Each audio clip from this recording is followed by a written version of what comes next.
Les tutos.doc, l'embauche d'un salarié étranger résidant en France. Tout salarié étranger doit posséder une autorisation de travail, ou être originaire d'un pays pour lequel l'autorisation de travail n'est pas obligatoire. Pour les personnes provenant d'un pays hors Union européenne, voici les points qu'un employeur doit vérifier sur leur titre de séjour avant leur embauche. Tout d'abord, il convient de contrôler la date de validité du titre de séjour, au moment de l'embauche, mais aussi au cours du contrat si le titre doit être renouvelé. À vérifier aussi, la mention de l'autorisation de travailler.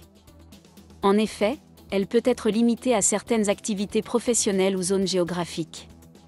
De même, l'autorisation délivrée en France métropolitaine ne donne des droits qu'en métropole.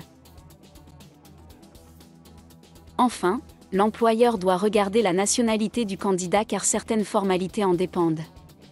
Par exemple, les Algériens, les Britanniques et les ressortissants d'un pays ayant conclu un accord bilatéral avec la France sont soumis à des règles particulières.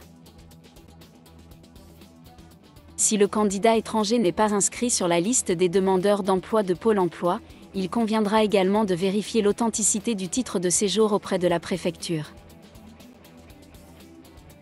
Pour cela, commencez par faire une photocopie de son titre de séjour original. N'acceptez pas de photocopie. Puis, adressez la copie de ce titre de séjour par mail, au moins 2 jours ouvrables avant la date d'embauche, au préfet de votre département, pour demander la vérification de sa validité. Le préfet vous notifie sa réponse, dans un délai de 2 jours ouvrables à compter de la réception de la demande. À défaut de réponse, l'obligation est réputée accomplie. Enfin, vous pourrez procéder aux formalités d'embauche habituelles. Quand le salarié n'a jamais été immatriculé en France, l'employeur doit effectuer une demande d'immatriculation auprès de la CPAM.